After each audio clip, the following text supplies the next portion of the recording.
Hello, and welcome to the latest in our Ericsson UnBoxed Social Series broadcasts, where each week I get to take a detailed look at different aspects of communication technology in the company of some of the industry's leading experts.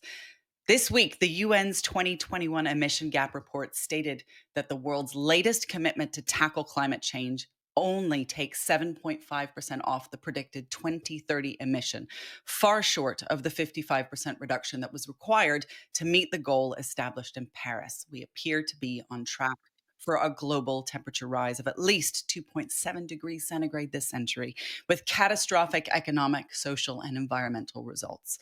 We are running out of time, and we all need to do more to achieve net zero emissions. Can telecommunications technology help? Well, let's find out. To help me with that, I am joined by two guests today. Nicholas Huivelda, who is the president and CEO of Ericsson Market Area North America. Nicholas leads an organization of approximately 11,500 employees in serving Ericsson's customers in the United States and Canada with industry-leading technology and services. Nicholas, welcome. It's great to see you. Thanks for having us. And Ingmar Renshag is the CEO and the founder of We Don't Have Time, the world's largest social network for climate action. We Don't Have Time is dedicated to the idea that if people want change and if that energy is directed towards those in charge, change will come. Now, here's how it's going to work today. I get the chance to speak with Nicholas and Ingmar for about 20 minutes, and then we will take all of your questions. This is an interactive show. We are, as always, taking questions from Facebook, Twitter, and LinkedIn. And already we have viewers in from England, from France, from Indonesia, from Mexico, and more. So welcome to our global audience. We are delighted that you are here. Please do ask questions. But let's start with what has been happening over the last few weeks. The COP26 Climate Change Conference in Glasgow. Nicholas, I'm going to come to you for your thoughts on how that event went. Well, I'll be brief. I'm utterly disappointed. I mean, depending on what reports and statistics you read, we're far off the 1.5 degree target that we set in Paris. 2.7 by the end of the century is more likely. But even that, I think, is a challenge at this point in time. So I'm really disappointed that we were not able to see more resolute, firm commitments by our global policy leaders. So I leave it at that, and we'll come back and discuss what maybe the rest of us can do then. Yeah, we'll pick it apart over the next 40 or so minutes. Ingmar, tell me, how was your time in Glasgow? It was very intense. Me and my team were there and were doing broadcast all day long from inside the COP26. We actually produced 198 hours of live broadcasts and had over 60 million of viewers in total in those 2 weeks. And I'm more positive, I would say. That's because I don't have so high expectation from our leaders. They are really lagging behind in the political system. But my impression from the climate meeting was two things that was very, very good. And the first thing is that we actually had the fossil fuel in the agreement, the fossil fuel subsidies. We also had phase down of coal. And I don't think it's really matter if it's phase down or phase out, or if it's only all fossil fuel subsidies or only few of them, because this is a really strong signal to the financial market that the fossil fuel era is ending, and they are going to act on it. And my impression in Glasgow was that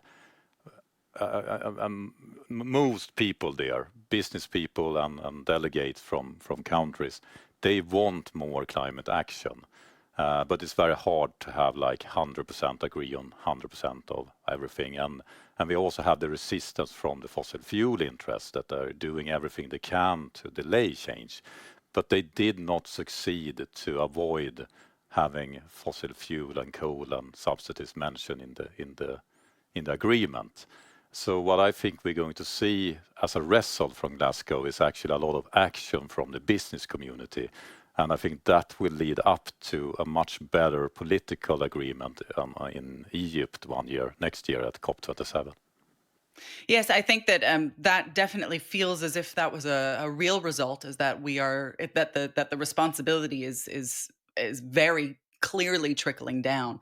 Niklas, why is climate action important for Ericsson?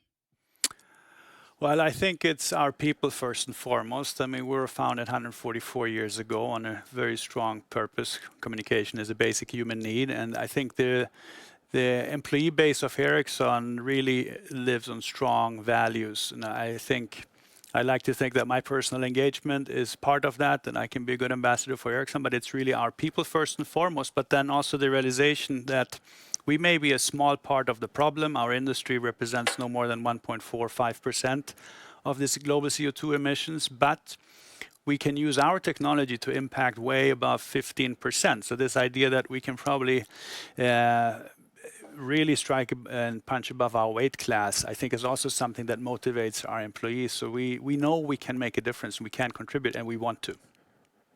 Yes, it's interesting because on both ends, the technology sector, the telecommunications sector offers such an opportunity to, alleviate global emissions when it comes to travel, et cetera. But then I think we're going to talk a little bit later about the responsibility that telecommunications companies have for their legacy materials and the technologies that they have built in the past. Ingmar, tell me a little bit about We Don't Have Time. Yeah, so We Don't Have Time, we really believe in digital platform could play a huge part of the solution. And what we are doing at We Don't Have Time is that we connect people from all over the world. We have users in over 150 countries, and what they do together on a platform is giving climate reviews to companies and political leaders, what if they are doing something good for the climate or bad for the climate. So it's not just focusing on what's needed to change, it's also very much focusing on the solutions, because I firmly believe that if we educate everyone about the solutions, and if we credit those that are acting, that are implementing the solutions, we will see so much more action out there. So we are a community, you could say a little bit that, like we are COP24 all year around. We have the politicians, we have the business leaders, we have the scientists, we have the media, the journalists, and also the activists. And every one of them are using our platform, working together. And with help of with other social media, our partnership with other social media, we also reach over 50 million people each month in order to influence as many people as possible, because we need everyone on board on this. And I believe that if we engage more people, we will see much more change in the world, and we will accelerate change. And I think that's a really, really important point, is this idea of ensuring that action happens, because we can talk, and frankly, we have been talking for a very long time. When it comes to ownership of the practical steps, it does take the responsibility of organizations and individuals. So, Niklas, what are some of the practical steps that Ericsson is taking to reduce, or rather to engage with climate action? No, that's a good point. We always want to be starting there. What do we do before we have an opinion about what everybody else should be doing, right? So, at Ericsson, we of course take a look at our own emissions, our own operations, and we've set a pretty ambitious target to be net zero by 2030 on science-based targets. And that also means then taking a responsibility for our inbound supply. So our operations shall be net zero by 2030. And then, of course, we also take a responsibility for our products and how they operate with our customers. And there we have set an ambition that with the latest generation of our wireless technology, 5G, we should be able to enable our customers to operate with 10 times more power efficiency than what they have been able to do in 4G. And we've come a long way on both. I think we're 57% now in our latest 2020 sustainability report, against 57% reduction against our 2030 target on our internal operations. And we are right now with our latest releases on our 5G products at 6.6 versus the 10 target efficiency improvement. So we're clearly tracking against our commitments, and that's where we start. I mean, what can we do with our supply and operations, and how can we enable our customers to be more effective on their end? Ingmar, how does this compare with other businesses, other organizations out there? I will say that Ericsson is a leader in this segment, but they're not alone. You have a lot of similarities in other business sectors. IKEA is another example. They have a goal to be 100% circular before 2030. And you have so many others also walking the talk, not just talking. What I like with Ericsson approach the most is actually that they don't just focus on their own action, but they also want to engage their customers and have them to improve their action. And this is very important because we will never solve the climate crisis if 100 companies are doing like Ericsson and the rest of the companies are laggards, don't doing anything. We must engage everyone and we must influence everyone to be part of this. And that's how we solve things. And I think that multinational corporation can play a huge role here because they have customers all over the world, they have suppliers all over the world, and they could really, really drive change.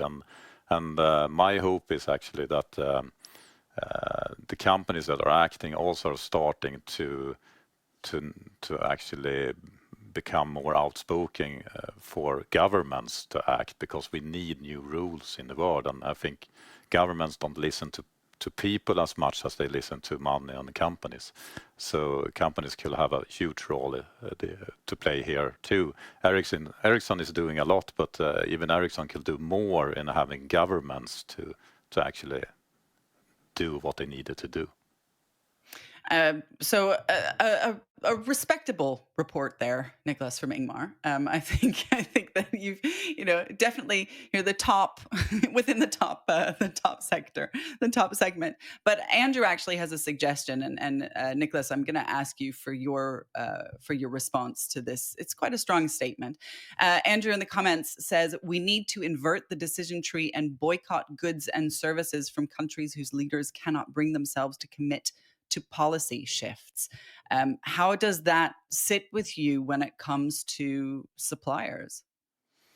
Yes, no, I think that's a really important thought, and I think I don't disagree. Lack of action should also have consequences. Lack of commitment should have consequences. And when I talk about our inbound supply chain, that's how we think about it. So we expect our suppliers to commit and support our ambition to get to net zero by 2030, including then our inbound supply.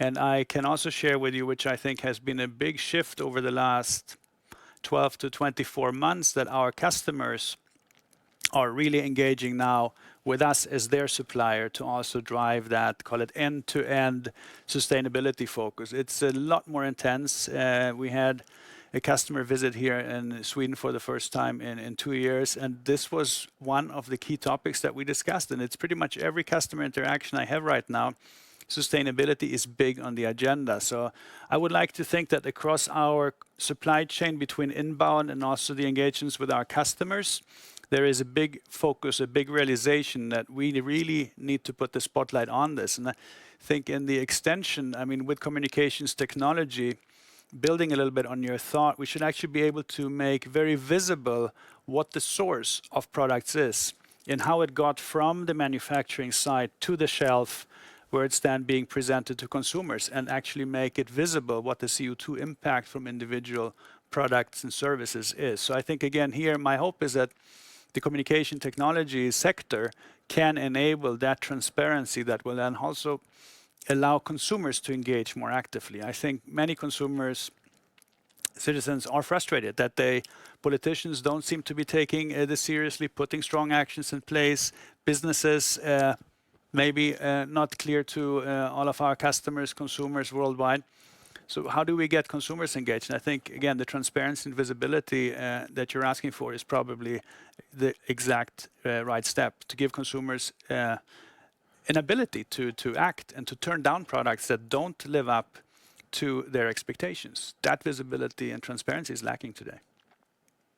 It is an exciting moment, I think, for most decision makers because there is so much focus on sustainability. It's on the tips of people's tongues in every conversation. But you mentioned this idea of the supply chain.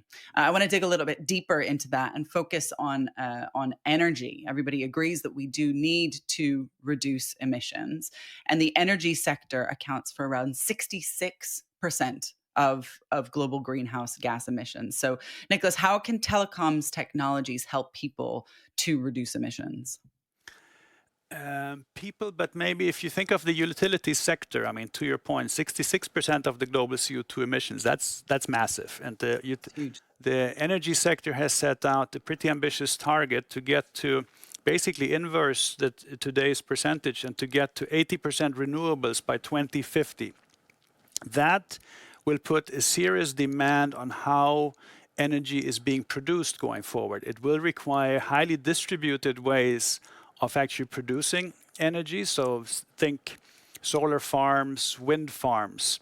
And you're going from a very centralized production in a few sites to tens of thousands of sites. And here again, technology will be essential to produce that energy in a reliable way, to make it available to the end consumer in an effective way, to make sure that the companies producing energy can maintain that type of a highly distributed grid and manage it in an effective way. So this will depend very much on connectivity, on proactive maintenance and monitoring to be able to produce energy in a cost-efficient way. Take some of our own sites now have solar panels. When we don't operate our offices on weekends or factories, we could actually be putting energy back into the grid. So you now need to be enabling smart grid solutions where the energy at some point of the day is coming into the grid and at other time of day is being consumed. So it requires a lot more intelligence in the energy production and distribution. So we work with partners, Hitachi ABB in the US, for instance, to look at transport of energy and how do you create intelligent solutions to enable that. So it's a massive undertaking. It is one of the most critical sectors for us to impact, and we know that technology can make a huge difference in transforming the processes and the manufacturing production of energy, actually. So again, cautiously optimistic. I think we have already discovered some very meaningful ways we can make a difference. So we'll continue working with our partners to take that one on. It's a big one. It is a really, really big one because what we're really talking about is we are talking about upending infrastructure that has been in place for such a long time, which means that there is an enormous outlay in the first instance, whether it's financial or even when it's technological, and also simply establishing and creating these systems. The physical aspects is going to cost in terms of emissions and in terms of things that we're trying down the road to correct. How does this compare, Ingmar, with other sectors? It's happening everywhere. I mean, everyone needs to use energy, and my own house here in Stockholm is actually energy producer, so I get paid more from the electric company when I'm paying them, and it's great. So I think this is something that's going to need to be happen everywhere. But it's not just about energy; it's also about material use. That's a huge challenge out there because we need to.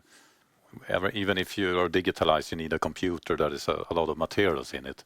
And here we need a lot of things happening with fossil-free steel. We need to build houses with fossil-free cement, etc. We have the solutions, but they are really, really not scaled up yet. So we need to increase a lot of new thinking here. And we're running out of time, so we need our focus to be at the material use as well. And regarding the energy use, I think companies like Ericsson that are doing a lot of efficient, making the technology use less and less energy is very important. But on the other hand, we have those unregulated areas like Bitcoin that are consuming more electricity than the whole Denmark, and it's not regulated at all. And you have those companies like Tesla starting to accept bitcoins. I know Visa is thinking of doing the same.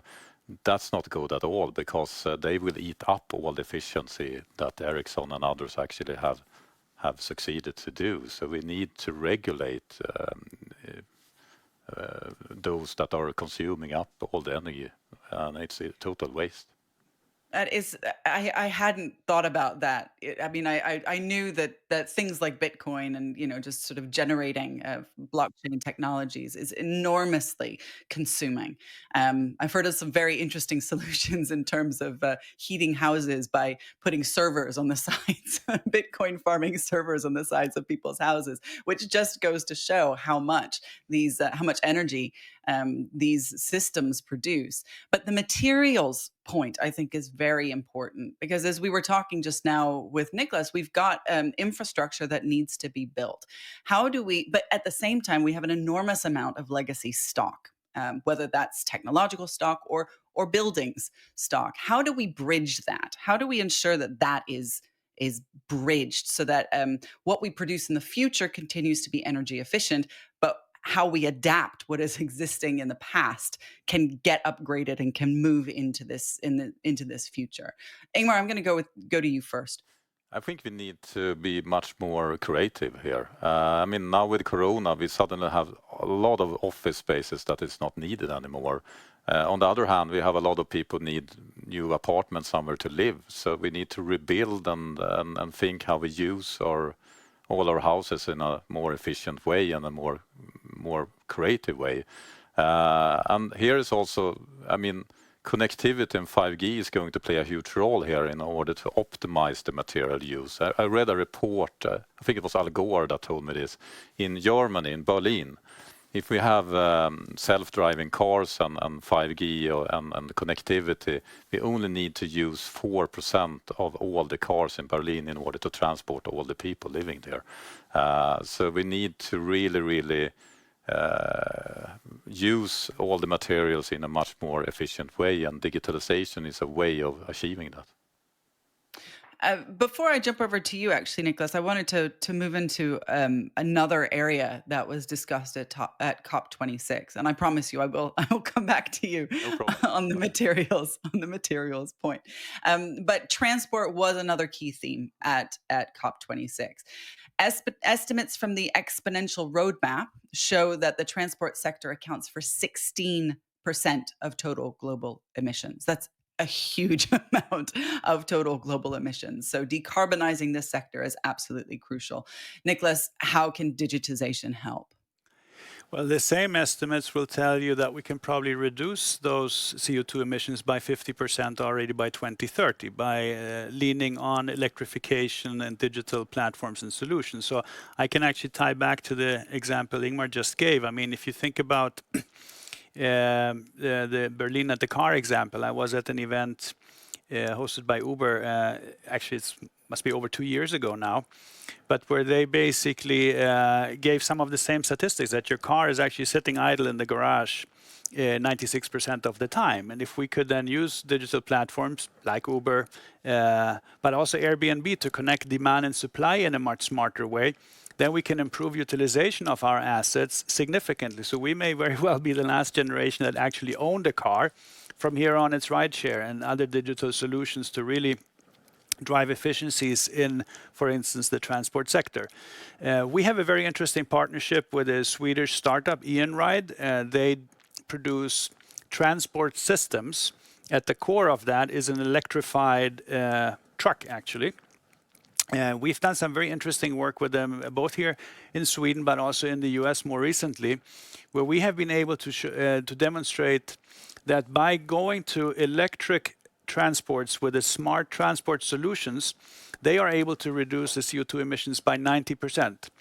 And that's now really significant. And we did some work with GE Appliances, it's basically within the last 30 days, where they now show an opportunity to reduce GE Appliances in the US to reduce their CO2 footprint by 970 tons in the first year of operation by going into these type of autonomous trucking solutions. And that, of course, is now moving into a very different space because autonomous cars and trucks sounds like science fiction. But where the big gains are actually on few routes. Where there is a lot of transport going on. So this is not science fiction. So we have been, back to your point that businesses need to engage with policymakers.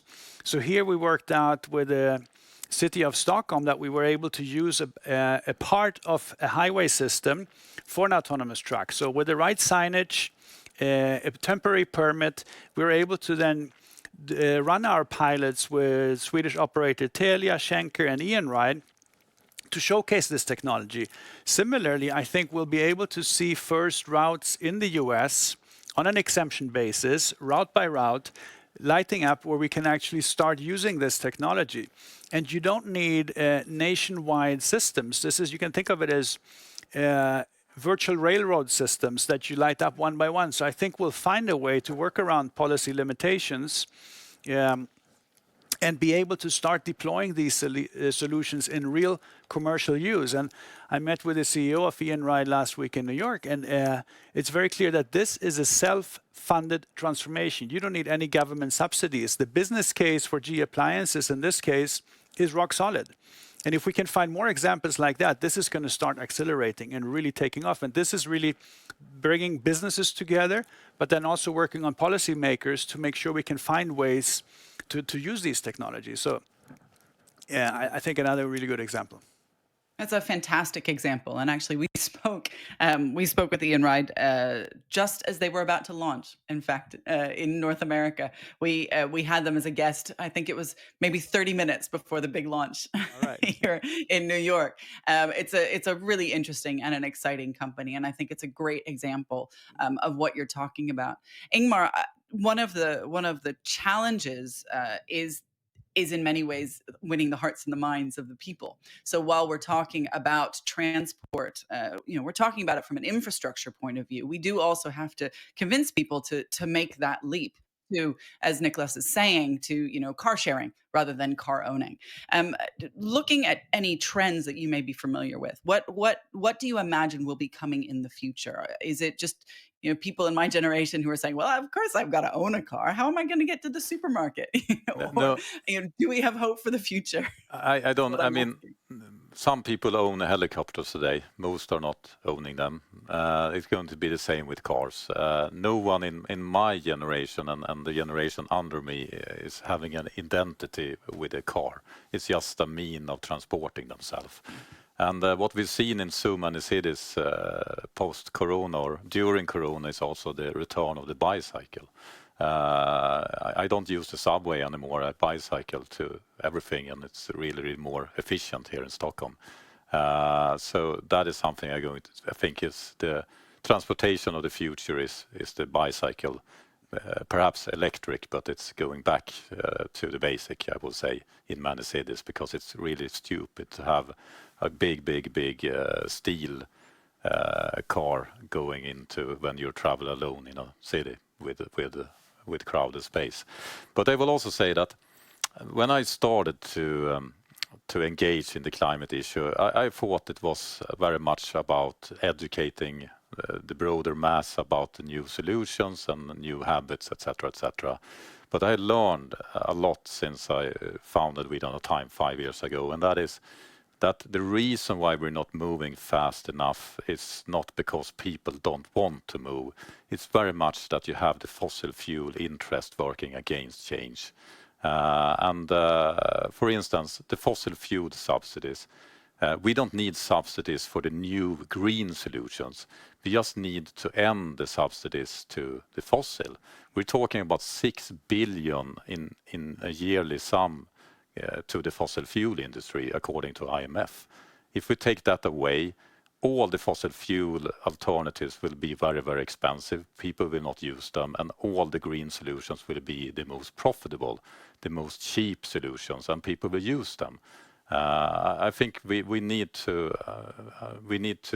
talk about the fossil fuel subsidies because as long as we have them, we will not see change happening because the alternatives will always be more expensive, and people are not choosing the expensive alternatives. That's how the economy works. Nicholas, I want to speak with you about making a difference. Right? What we can do to make a difference. As an organization, Ericsson is making a difference. As individuals, we are trying to make a difference. But unfortunately, the facts are indisputable. We absolutely need to have halve, to make in half global emissions by 2030 and reach net zero emissions by 2050. So what can people and businesses do to build a net zero future? Yeah, and I think to your point, we have a pretty big role to play between us and our customers because we enable a lot of this, call it digital transformation. Wireless is the foundation for much of that, call it digital process transformation. So I think what we try to do is a lot of proof of concepts. We engage with different industries, different sectors to pioneer pilot use cases that will then show how you can actually use technology to transform your operations with a positive CO2 impact. I mean, we're particularly proud, again, in this spirit of show and then tell. We launched our new smart factory in Louisville, Texas last year in the midst of the pandemic. And that would not have been possible without technology to start with. But using some of our own technology, we have already in the first year of operation earned ourselves some very significant distinctions and recognitions by World Economic Forum. First, as a Lighthouse Industry 4.0 factory, because a lot of the technologies that we use are leading edge and they have shown a significant triple bottom line impact. But then more recently, we've also been recognized as one out of only 3 Lighthouse factories globally for the sustainability impact that this factory has. So this has truly turned into a global showcase. A lot of interest with our customers, of course, because we're using our wireless technologies, but then also our industry partners that work with us on developing these type of solutions. And the results are very encouraging. As I mentioned, we see 2.2 times productivity improvements per employee, 30% less waste, 50% reduction in downtime. So, and then 23% improvement on energy reduction in energy consumption compared to a traditional factory. And all of that now, of course, renewable. 75% less water consumption in our operations. We produce some of our own energy with solar panels, et cetera, et cetera. So a really good showcase using our technologies in combination with partners to show the kind of impact technology can have on your operations. And every single use case I work with now with different industries, be it transport, be it manufacturing, utilities, there is now always an element of CO2 impact.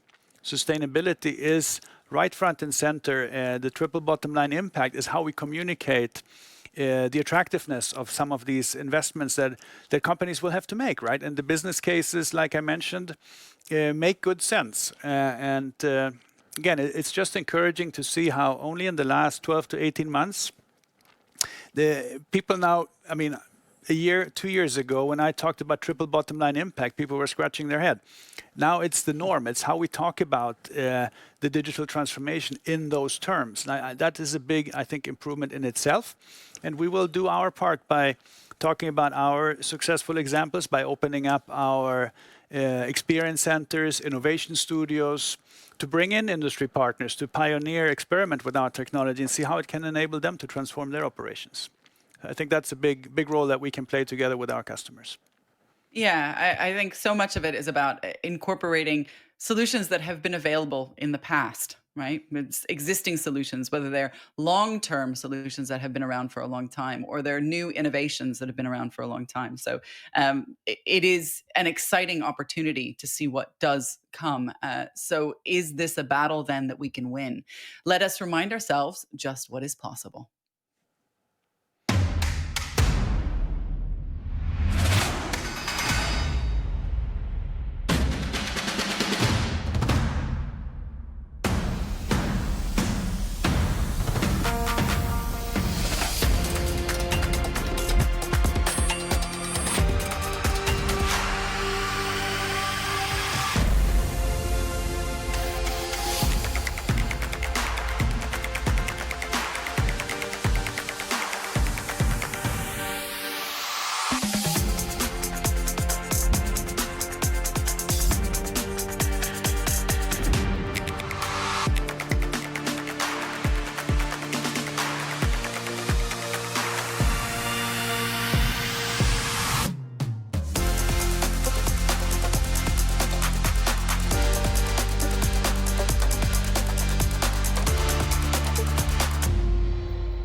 Now is the time when you get to ask the questions. A lot of questions have been coming in. I can see them on my tablet here, and hopefully we will have enough time for them all. We are taking questions from Twitter, Facebook, and LinkedIn. Nicholas, it is clear that Ericsson is working towards is seriously engaged in climate action. So, how does this affect the relationship with client companies? Positively.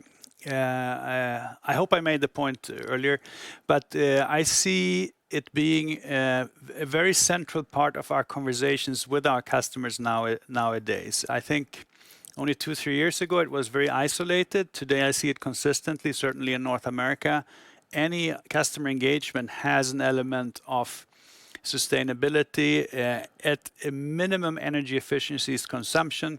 But most of our customers, if not all, have made their commitments to halving energy emissions, net zero goals. I think the earliest is probably Bell 2025 net zero.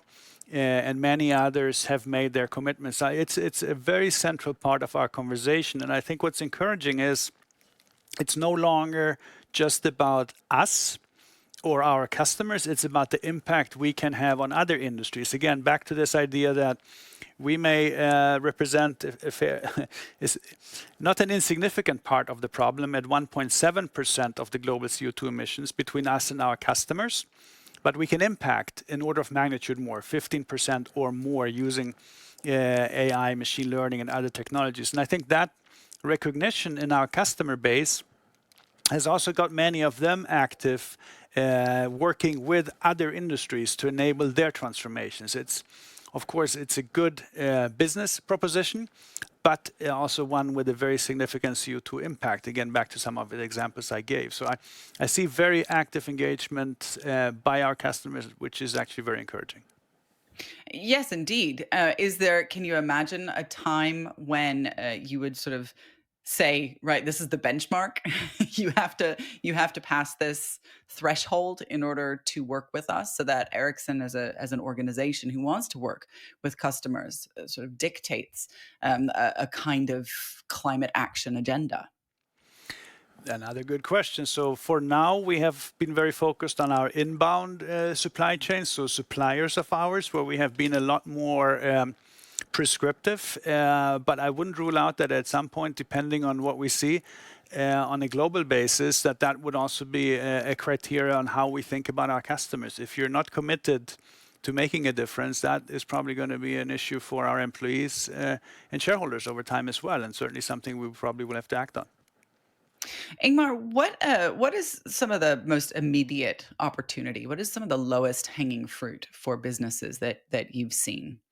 I would say if your business are working on the climate and a purpose, you will have a huge advantage to recruit talent people or keep talent people still want to work for your company.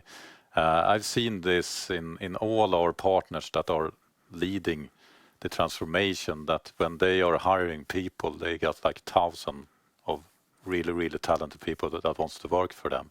And I've seen it also in my own company. We have never had any problem recruiting really talented people that are doing their utmost of putting their passion into the work, because they understand that this is something more than just a job and a salary. It's a purpose.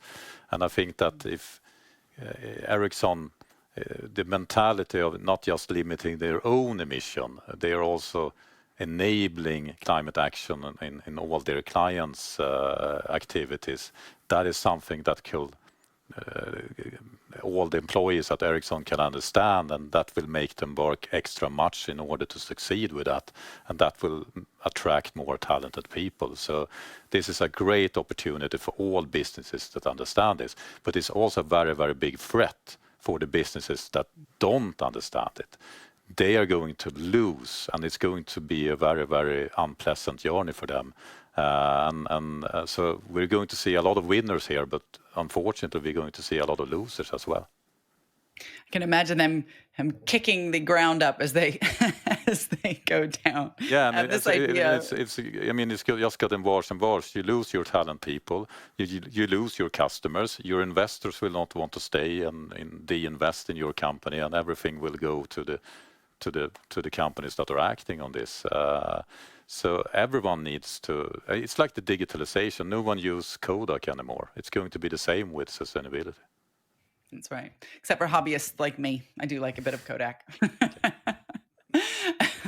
This idea of sort of establishing the purpose is it's a almost a classic when you think about business and engagement. But I think perhaps now it becomes even more important, doesn't it? When Just something to add there is this is Yeah. big. This is a big change, and it's also happening something in the whole society. In USA, you have the American Roundtable, the business community, and they changed the cause of a corporation. It's not just anymore just to make your investor richer. It's about helping the society, the clients, the employees, everyone. So that's the purpose of a corporation is about to change.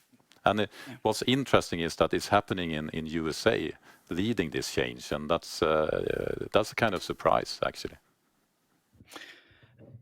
Mohammed argues that technology equals consumerism equals environmental problems. So, Nicholas, how do you respond to that? Thinking about the opportunities that connectivity obviously enables. Well, of course, technology over the years has represented a challenge. So you can argue that fuel engines are, of course, also technology, and we've created quite some problems with technology for ourselves. So I'm not going to argue that there is not two sides to any technology disruption and innovation.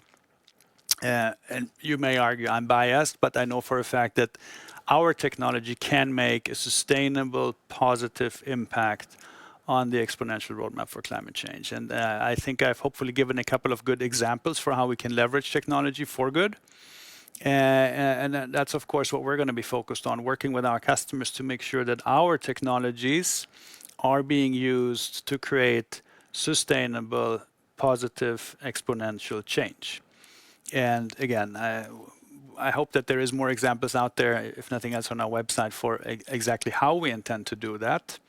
And yeah, I'm sure there's plenty of technology out there that can also have a detrimental impact, but that's of course then going to be up to consumers to stay away from purchasing those goods, businesses to staying away from embracing those technologies, and back to the earlier conversation, hopefully those engaged with technologies with a detrimental impact will end up in a vicious cycle versus we end up in a virtuous cycle, and then hopefully we'll see our positive change accelerate over time. Well, one of the areas then of opportunity is innovation, is it not? And I'm sure that there are interesting and innovative business models that are starting to emerge. We mentioned, Einride, we mentioned some of the collaborative technologies, your Airbnbs and that type of thing. But I'm wondering, and not only am I wondering, but also Thomas is wondering, what can Ericsson do to encourage any new business models or products that will help to continue your climate action legacy moving into the future? Mm-hmm.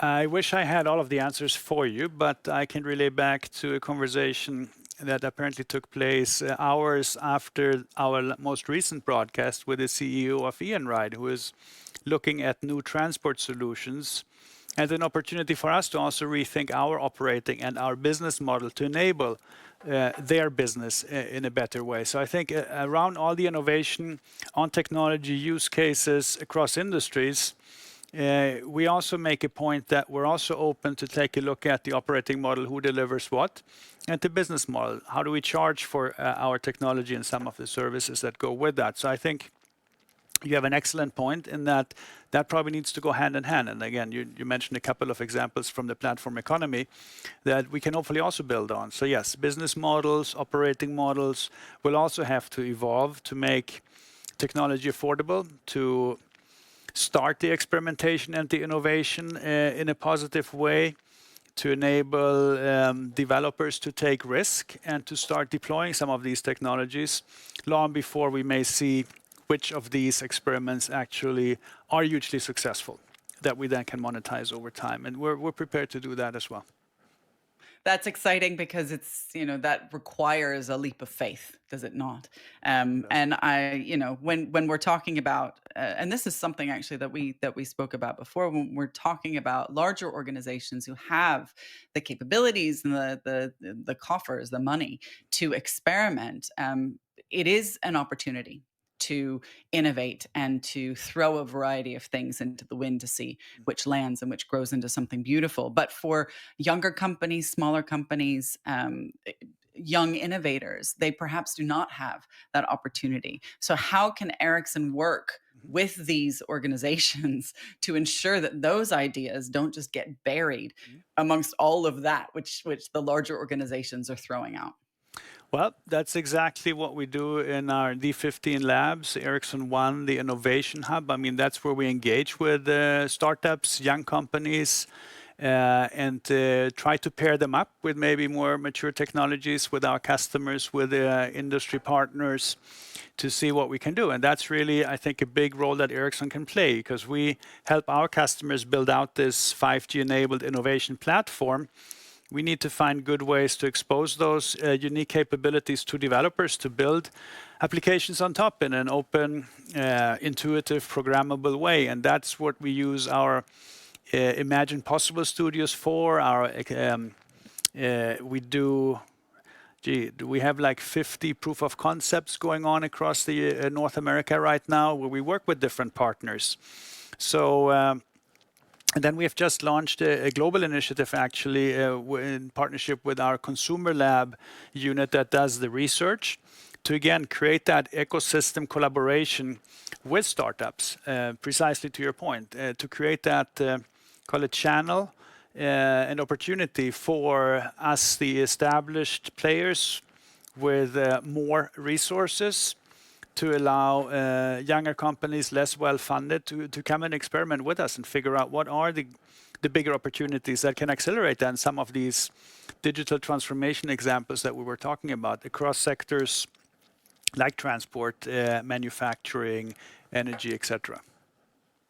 Ingmar, what are some of the more exciting and totally unexpected business models that you are across when it comes to climate action, and how are they being incorporated into the existing business landscape? I think the business model is very important, because that's where you can do a lot of innovation, and you just need to be creative to do it.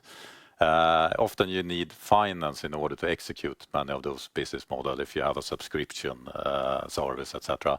One example I'm a customer myself to is Electrolux, that they are manufacturing like fridges and vacuum cleaners and that kind of stuff. They have actually started to have a subscription for artificial intelligence vacuum cleaner. So I pay like $10 per month instead of buying that vacuum cleaner, and Electrolux is still owning the hardware. When it gets old, they will repair it, they will take responsibility for it. It will not be something I throw away. So I think subscription model is something that could be really good for climate action, because the manufacturer will have the responsibility to have it to work as long as possible. And I'm very happy because I don't need to worry about buying new things for the vacuum cleaner. It just works, and Electrolux take the responsibility to have it work for me. I want to get an itinerary. I want to get an inventory of your house. They have solar panel on my roof and a robot vacuum cleaner on a subscription. Fantastic. This idea of a subscription model, I mean, it's super interesting for consumer goods. And in many ways, it sort of comes back full circle. I just wanted to quickly say that there are lots of comments and debates about alternatives, alternative energy solutions in the comments. And it's really great to see. Ingmar and Nicholas, if you would like to get involved, feel free to join on LinkedIn afterwards.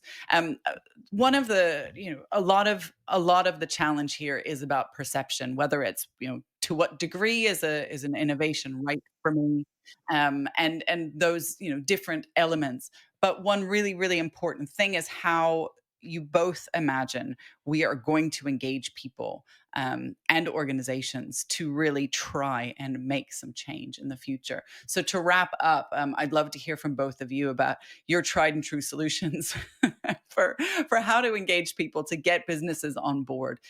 Is it carrot? Is it stick? How do we do it? Ingmar, I'm going to come to you first. I would say carrot is the best approach, and that's what We Don't Have Time is all about. What you can do on a platform is that you can give climate love to a company if they're doing something great, to highlight it, and they will respond to it, and more people will see it.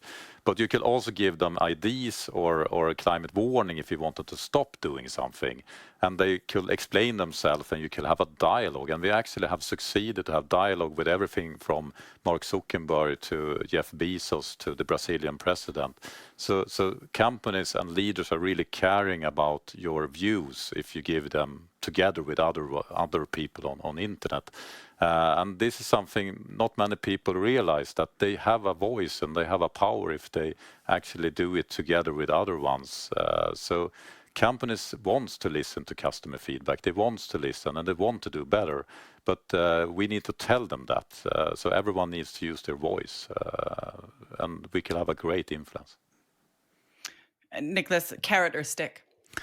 I'm also a big proponent of carrot. I hope I gave some examples where we try to incentivize our suppliers to step up. We see it with our customers and also downstream. And I think the other portion which we touched upon earlier is visibility and transparency for consumers to be able to reward responsible businesses. I think Ingmar gave a couple of really good examples now. I'm sure those may come at a premium. So consumers then also need to step up to the plate and move away from goods not produced in a responsible, sustainable way, and shift their buying behaviors away. And here, hopefully, we can also then help make that more visible, create transparency end to end, so that consumers can also join businesses in making sure we drive sustainable improvement in a more aggressive and forceful way. I think, again, to the point of the conversation, we're running out of time. So I think we need to, hopefully this serves as yet another call for action. I would like to think that those that dialed in today are passionate about the topic. Hopefully you walked away with some ideas for what you can do as an individual or a business representative. I think there is a lot more we can do.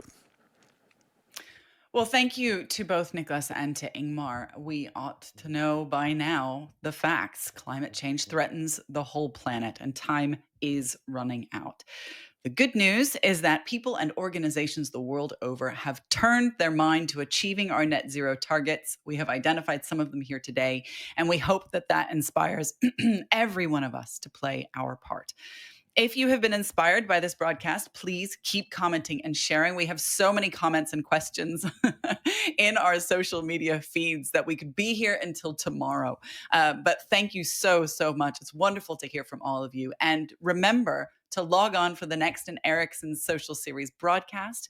Join us to celebrate the 10th year anniversary edition of the Ericsson Mobility Report, which provides insight and analysis on the latest trends in the mobile industry. Goodbye for now.